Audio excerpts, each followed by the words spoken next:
Miqueias, capítulo 6, no verso 8, diz assim: ouça o que Deus diz, ó mortal. O texto original diz mortal, a tradução diz ó homem. No original diz ó mortal.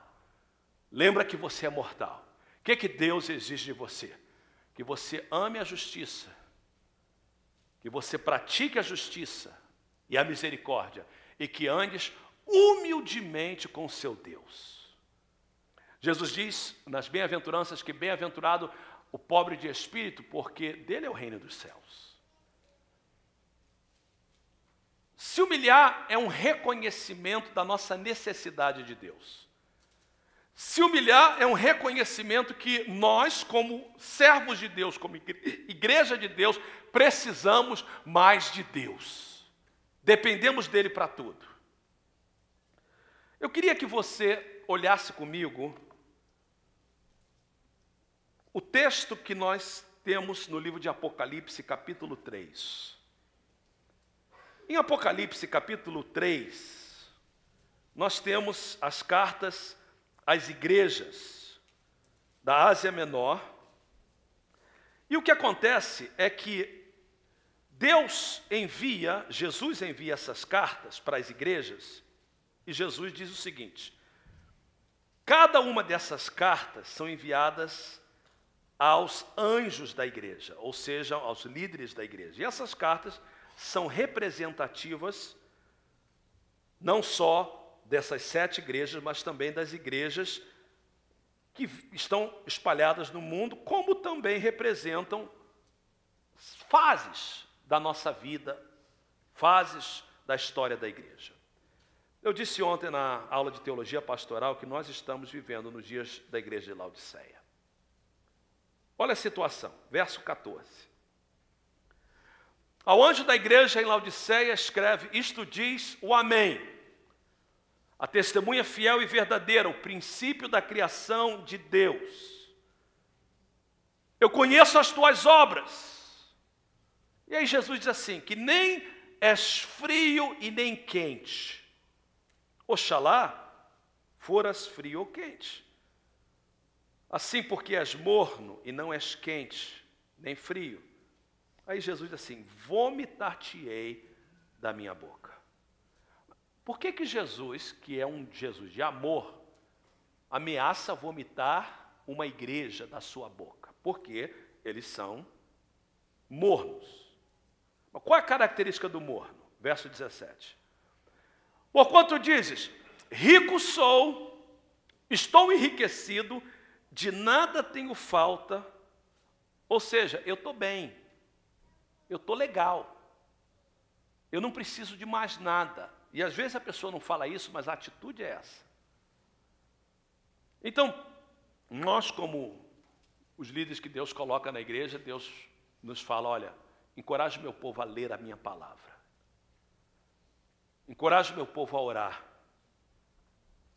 Traga o meu povo ao encontro comigo. A gente não faz isso porque a gente não tem o que fazer, irmãos. Há um temor e tremor ao subir nesse púlpito essa manhã. Por mais de 30 anos, Deus tem me abençoado para me pregar. Essa manhã eu ajoelhei e disse: Senhor, me dá uma palavra fresca para a tua igreja. Eu preparei, mas eu preciso que a igreja entenda o que está lá dentro, o que o Senhor quer da gente. Mas, como líderes, a gente fica triste de ver a falta de resposta às vezes. Quando a gente convida a igreja para o altar, para buscar a Deus. Assim que a gente abre o altar, algumas pessoas começam a bater papo e ir embora, não entendendo que tudo faz parte de um todo. Eu pedi à igreja que esse ano lesse a Bíblia. Daqui a pouco a gente vai passar a leitura do mês de junho e julho. Eu pedi à igreja para ler a Bíblia, irmão, porque o básico, o que faz do crente o crente, são algumas disciplinas. E uma delas é a leitura da Bíblia. Não tem como ser crente se não ler a Bíblia. Não tem como, irmãos. Não tem como conhecer a Deus sem gastar tempo com a Bíblia. Mas o que nós temos visto hoje, quanto mais eu ando, mais eu vejo, os crentes de hoje não leem a Bíblia. E aí diz: não tenho tempo. Eu conversava com duas pessoas muito queridas, com muito amor. Eu disse assim: vocês não estão lendo a Bíblia, vocês leem tudo quanto é livro, mas vocês não leem a Bíblia. Qualquer filme que você assiste, e o pessoal assiste filme, qualquer filme, são 2 horas. Às vezes assiste um atrás do outro, são 6 horas de filme. Tem tempo para ver televisão, tem tempo para ler jornal, tem tempo para bater papo, mas não tem tempo para ler a Bíblia. Isso é o mínimo. A ideia é, eu estou bem espiritualmente, rico sou. Esse era o problema da igreja de Laodiceia. A gente convoca a igreja para oração. Gente, nós temos que orar. Para Deus fazer o que Ele quer fazer na nossa vida, nós temos que orar.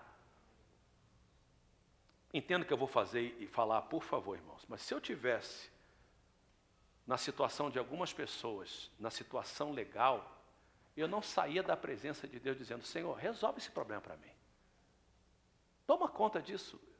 É difícil demais viver como alguns de vocês vivem, eu sei que é. Mas a tua resposta está no joelho, na presença de Deus. É aí que você vai ter a resposta. Às vezes a gente convida a igreja para fazer uma campanha em oração para Deus dar, e os que precisam não vêm. E quem está fazendo campanha é quem não está precisando. É hora de um despertamento espiritual. Aí Jesus diz assim: você diz, rico sou, de nada tenho falta, estou enriquecido. E Jesus disse: não sabeis que és um coitado, miserável, pobre, cego e nu. Aconselho que de mim compres ouro refinado no fogo para que te enriqueças, vestes brancas para que te vistas e não sejas manifesta a vergonha da tua nudez. E aí diz assim: colírio a fim de ungires os teus olhos para que vejas. Eu repreendo e castigo a todos quanto amo. Se pois zeloso e arrepende-te, eis que estou à porta e bato. Esse versículo é para crente. A gente usa para não crente, mas Deus está falando para crente. Tem crente com o coração fechado. A gente, quanto mais crente o tempo fica, às vezes é mais difícil Jesus falar com um crente antigo do que um crente novo, ou com um pecador. Então, eu estou chamando a igreja para abrir o coração, para receber algo fresco de Deus. Eu estou chamando os líderes, eu convoquei todos os pastores para uma reunião terça-feira. Eu quero que os pastores sejam os primeiros, os líderes sejam os primeiros a levar essa palavra de busca de Deus, sejamos os exemplos.